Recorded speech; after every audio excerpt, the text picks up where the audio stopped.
Welcome back. അപ്പം ഇന്നത്തെ video എന്ന് പറയുന്നത് നമ്മൾ ഡാലിയ പൂക്കളെ കുറിച്ചിട്ടുള്ള കുഞ്ഞു വീഡിയോ ആണ്. ഇതൊരു ബുഷി അല്ലെങ്കിൽ ട്യൂബ്രസ് ആയിട്ടുള്ളൊരു പെരേനിയൽ പ്ലാന്റ് ആണ് കേട്ടോ. ശരിക്കും 42ഓളം സ്പീഷീസ് തന്നെ ഈ ഒരു ഡാലിയ ചെടികളിലുണ്ട്. ഇതിൻ്റെ സ്റ്റെം തന്നെ പലതരം ഉണ്ട്. അതായത് ഒരു കുറച്ച് ഗ്രീൻ അല്ലെങ്കിൽ ഹെർബി ആയിട്ടുള്ള സ്റ്റെം ഉണ്ട് ഒരു വിഭാഗം, ചിലത് വുഡി ആയിട്ടുള്ള സ്റ്റെംസ് ഉണ്ടാവും. ഇപ്പോൾ ഇത് തന്നെ കണ്ടോ, അങ്ങനെ ഒരു കുത്ത് കൊടുത്തിട്ട് ഇതിൻ്റെ പ്രത്യേക പൂക്കൾ തന്നെ കുറച്ചും കൂടി വലുപ്പമുണ്ട്. ഞാൻ തന്നെ കണ്ടിട്ടുള്ളത് ഒരു വ്യത്യസ്തമായിട്ട് ഇത് തന്നെ വലുപ്പമുള്ള പൂക്കളാണ്, അത്യാവശ്യം വലുപ്പമുള്ള. അത് ചെടീൻ്റെ ഇലകളിലും അതുപോലെ തന്നെ അതിൻ്റെ സ്റ്റെമ്മ് നോക്കിയാൽ തന്നെ ചെറിയ ചെറിയ വേരിയേഷൻസ് കാണാം. ഇതിൻ്റെ പൂക്കളുടെ ഒരു ഭംഗി തന്നെയാണ് ഇതിനോട് നമുക്ക് ഭയങ്കര അട്രാക്ഷനായിട്ട് തോന്നുക കേട്ടോ. അപ്പം ശരിക്കും പറയുകയാണെന്ന് വെച്ചാൽ നമ്മളിങ്ങനെ ഒരൊറ്റ സ്റ്റെമ്മിൽ തന്നെ അങ്ങനെ നിൽക്കുകയാണെങ്കിൽ അങ്ങനെ അത്യാവശ്യം വെയിറ്റ് വരും. അപ്പോൾ എപ്പോഴും നമ്മളൊരു വടിയോ എന്തെങ്കിലും അങ്ങനത്തെ എന്തെങ്കിലും ഒരു സ്റ്റിക്കൊക്കെ വെച്ചിട്ട് നമ്മൾ കുത്തു കൊടുത്ത് നിർത്തണം തീർച്ചയായിട്ടും ഒരു സ്റ്റേജ് എത്തിക്കഴിഞ്ഞാൽ ചെടിക്ക്. മറ്റെന്താണെന്ന് വെച്ചാൽ പെട്ടെന്ന് ഈ പൂക്കളുടെ വലിപ്പം കൊണ്ട് പെട്ടെന്ന് തന്നെ അത് തൂങ്ങി അല്ലെങ്കിൽ കേടായി പോകും, പെട്ടെന്ന് തന്നെ ഡാമേജ് വരും ചെടിക്ക്. പിന്നെ ഈ പൂക്കളുടെ ഒരു പ്രത്യേകത എന്താണെന്നറിയാം, ഫുൾ സൺ, അതായത് ഏകദേശം 8 മണിക്കൂറെങ്കിലും നമ്മൾ നല്ല സണ്ണ് കൊടുക്കണം, നല്ല ഫെർട്ടൈലായിരിക്കണം, അതുപോലെ തന്നെ നല്ല ഡ്രെയിനേജ് ഉള്ള മണ്ണായിരിക്കണം നമ്മൾ സെലക്ട് ചെയ്യേണ്ടത്. പിന്നെ വേറൊരു പ്രധാനപ്പെട്ട കാര്യം എന്താ വെച്ചാൽ നമുക്ക് ഇങ്ങനെ ഒറ്റ സ്റ്റെമ്മിൽ തന്നെ നിലനിർത്തി കൊണ്ടുപോകാൻ പറ്റും. അപ്പം അങ്ങനെ ചെയ്യുമ്പോൾ എന്താണെന്ന് വെച്ചാൽ വലിയ പൂക്കളേക്ക് നമുക്ക് കിട്ടുക തുടക്കത്തിൽ കേട്ടോ. പിന്നെ നമ്മളതിനെ ബുഷാക്കുമ്പം പൂക്കളുടെ വലുപ്പത്തിന് കുറച്ച് കുറവ് തോന്നാറുണ്ട്. അതായത് നമ്മൾ കട്ട് ചെയ്ത് അതിനെ ബുഷിയാക്കുമ്പോൾ നല്ല രസം ഉണ്ടാവും കാണാം, പക്ഷേ പൂക്കൾ കുറച്ച് വലിപ്പം കുറയും കേട്ടോ. ഇത് വേറൊരു ടൈപ്പാണ് കേട്ടോ. ഇതിൻ്റെ ഇലകൾക്കും അതിൻ്റെ പൂക്കളുടെ വ്യത്യാസം നിങ്ങൾക്ക് കാണാൻ പറ്റും. കുറച്ചും കൂടി ചെറുപ്പാണ്, അതിൻ്റെ ഇലകൾക്കും വ്യത്യാസമുണ്ട്. അതിങ്ങനെ കുത്തനെ വല്ലാതെ കുത്തനെ പോവില്ല, കുറച്ചിങ്ങനെ പരപ്പായും കൊണ്ടാണ് അവിടെ തന്നെ ഇങ്ങനെ ഒരു മിനിയേച്ചറല്ല, എന്നാൽ ഇങ്ങനെ ഒരു വൈഡായിട്ട് അവിടെ തന്നെ ഇങ്ങനെ വളരുന്ന പോലെ എനിക്ക് തോന്നാറുണ്ട്. പക്ഷേ ഇതിനൊരു കുഴപ്പം എന്താ വെച്ചാൽ പെട്ടെന്ന് തന്നെ പുഴുക്കൾ വരുന്നൊരു ശല്യം ഇതിനുണ്ട്, എനിക്കങ്ങനെ വന്നിട്ടുണ്ട്.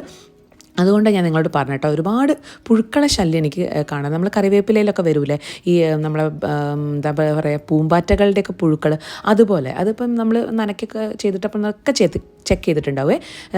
രാത്രി ആകുമ്പോഴത്തേക്ക് ഇത് വന്ന് കഴിക്കുക തോന്നുന്നു, രാവിലെ ആകുമ്പോഴത്തേക്ക് കംപ്ലീറ്റ് ഇലകളും ഉണ്ടാവില്ല, പൂക്കളും ഉണ്ടാവില്ല.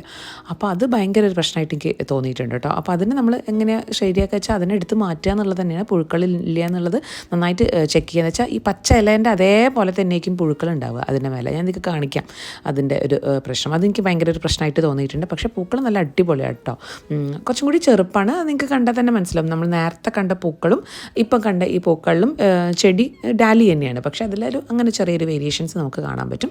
പിന്നെ പറയാനുള്ളത് അതിൻ്റെ വളപ്രയോഗങ്ങൾ. നമ്മൾ കറക്റ്റായിട്ട് നല്ല പോട്ടിംഗ് മിക്സും ആയിരിക്കണം, എന്നാൽ നമ്മൾ അത് പോട്ട് ചെയ്തില്ലെന്ന് വിചാരിച്ച് തീരെ വളം കൊടുക്കാതിരിക്കരുത്. NPK കൊടുക്കണമെങ്കിൽ കൊടുക്കാം, DAP ഒക്കെ കൊടുക്കുന്നവരുണ്ട് കേട്ടോ. അതല്ലാതെ തന്നെ നമുക്ക് സാധാരണ നമ്മളെ പച്ചക്കറി വേസ്റ്റ് കാര്യങ്ങളൊക്കെ ഒഴിച്ചു കൊടുത്താലും മതി.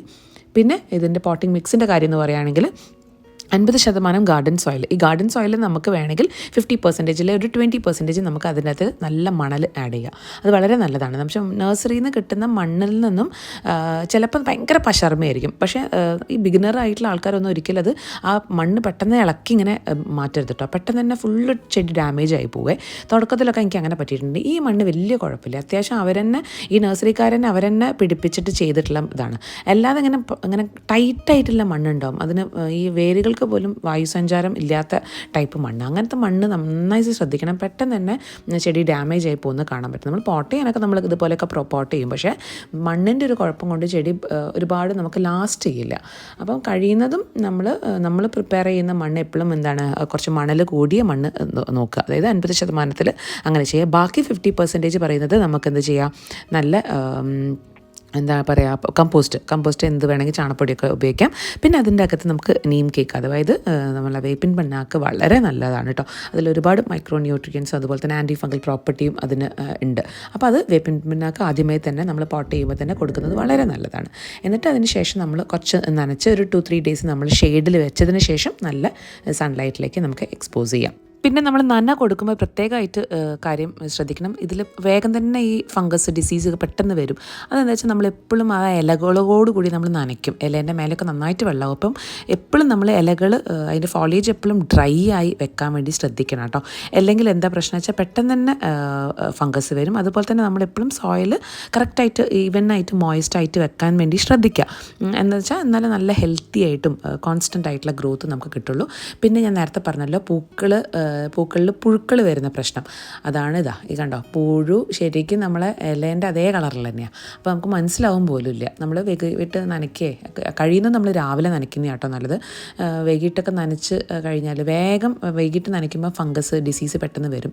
പിന്നെ വൈകുന്നേരമൊക്കെ ഒന്ന് ചെക്ക് ചെയ്യുക പുഴു ഉണ്ടോ ഇല്ലേ എന്നുള്ളത്. ഈ കറിവേപ്പിലേൻ്റെ മേലൊക്കെ വരുന്ന പുഴുവാണത്, അതായത് പൂമ്പാറ്റൻ്റെ പുഴു ഉണ്ടല്ലോ, അതാണ് മെയിനായിട്ട്. അത് പെട്ടെന്ന് തന്നെ എടുത്ത് ഒഴിവാക്കുക എന്നുള്ളത് മാത്രമാണ്. ഇടയ്ക്കൊക്കെ ഒന്ന് നമ്മൾ വെളുത്തുള്ളീൻ്റെ വെള്ളമൊക്കെ ഒന്ന് സ്പ്രേ ചെയ്യുക. വെളുത്തുള്ളി ഇട്ട് വെച്ച വെള്ളം ഒന്ന് ഡൈല്യൂട്ട് ചെയ്തിട്ട് ഒന്ന് സ്പ്രേ ചെയ്യുക. നല്ലതാണ്, ഇങ്ങനെ ഫംഗസ് ഒന്നും അധികം വരാതിരിക്കുക.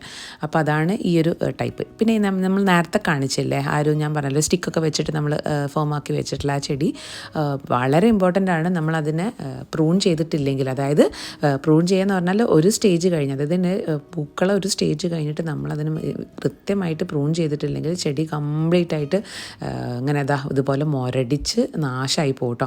അപ്പോൾ അത് ഒരു സ്റ്റേജ് എത്തിക്കഴിഞ്ഞാൽ പൂക്കൾ ഒരുവിധം കഴിഞ്ഞു എന്ന് നമുക്ക് മനസ്സിലാവുമല്ലോ. അത് കഴിഞ്ഞാൽ തന്നെ വേഗം തന്നെ അതിനെ കട്ട് ചെയ്ത് ഒഴിവാക്കിക്കോളൂ. ഇല്ലെങ്കിൽ പുതിയ ബ്രാഞ്ചസും വരില്ല, മാത്രമല്ല ചെടി നന്നാവില്ല, അങ്ങനെ മുരടിച്ചു പോകും.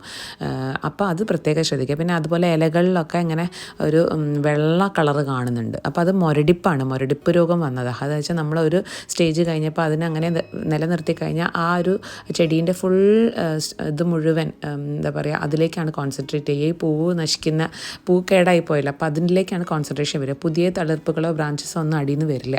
അപ്പോൾ അത് ശ്രദ്ധിക്കുക. പിന്നെ ഞാൻ പറഞ്ഞല്ലോ ഇങ്ങനത്തെ ബാംബു സ്റ്റിക്കുകൾ കിട്ടാനുണ്ടാവും. അതും ഒരു ചെറിയൊരു എന്താ പറയുക ത്രെഡോ അല്ലെങ്കിൽ സപ്പോർട്ടിന് വേണ്ടിയിട്ട് ഒരു കുഞ്ഞ് ട്വൈൻ പോലത്തെ എന്തെങ്കിലും വെച്ചിട്ട് നമ്മൾ കെട്ടിക്കൊടുത്താൽ നല്ല സപ്പോർട്ടായിട്ട് ചെടി ഇരിക്കും. ഓക്കെ, അപ്പോൾ ഇത് കുറച്ച് ചെടി ഡാമേജ് ആയിട്ടുണ്ട്, എന്നാൽ കുഴപ്പമില്ല, ചെടി ശരിയാവും കേട്ടോ, വലിയ കുഴപ്പമില്ല. ഈ സമയത്തിലെങ്കിലും നമ്മൾ മാറ്റണം, അല്ലെങ്കിൽ മൊത്തമായിട്ട് പോകും, അടിയിലേക്കൊക്കെ ഉള്ള ഇലകളൊക്കെ കംപ്ലീറ്റ് ആയിട്ട് നശിച്ചു പോകും കേട്ടോ. അപ്പോൾ ഇത് വേണ്ടില്ല, ഇതിപ്പോൾ കറക്റ്റായിട്ട് നിലനിർത്തിയിട്ടുള്ള ചെടി ആയതുകൊണ്ടാണ് ഇവരിങ്ങനെ നല്ല ഭംഗിയായിട്ട് പൂവിട്ടിരിക്കുന്നത്. അപ്പോൾ അതൊക്കെ പ്രത്യേകമായിട്ട് ശ്രദ്ധിക്കുക. ഈ പറഞ്ഞ 2-3 കാര്യങ്ങളേ ഉള്ളൂ ഡാലിയ നോക്കാൻ ഈസി. പിന്നെ ഇതിൽ കിഴങ്ങുണ്ടാവും കേട്ടോ, കിഴങ്ങ് വഴിയും നമുക്ക് ചെയ്യാൻ പറ്റും, കട്ടിങ്സ് വഴിയും നമുക്ക് ഇതിനെ പ്രൊപ്പഗേറ്റ് ചെയ്യാൻ പറ്റും.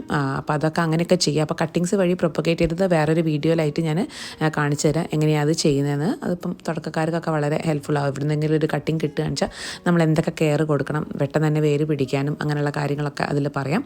നല്ല ഭംഗിയുള്ളൊരു ചെടിയല്ലേ ഡാലിയ, നമുക്ക് എല്ലാവർക്കും വളർത്താനും നോക്കാനൊക്കെ പറ്റുന്നൊരു നല്ല മനോഹരമായിട്ടുള്ളൊരു ചെടിയാണ്. തീർച്ചയായിട്ടും നിങ്ങൾ നോക്കി പരിചയിക്കുക. എന്നിട്ട് അതിൻ്റെ കമൻസിൽ നിങ്ങൾ എങ്ങനെയാണ് അതിന് നോക്കുന്നത്, ഇനി നിങ്ങൾക്ക് പുതിയ ടിപ്സ് കാര്യങ്ങളൊക്കെ അറിയെങ്കിൽ അതും കൂടി നിങ്ങൾ എന്നോടൊന്ന് ഷെയർ ചെയ്യുക. ഇഷ്ടപ്പെട്ടിട്ടുണ്ടെങ്കിൽ തീർച്ചയായിട്ടും ലൈക്ക് ചെയ്യാനും ഷെയർ ചെയ്യാനും സബ്സ്ക്രൈബ് ചെയ്യാനും മറക്കരുത്. അടുത്ത നല്ലൊരു വീഡിയോ ആയിട്ട് വരുന്നവരെ ബൈ ആൻഡ് ടേക്ക് കെയർ.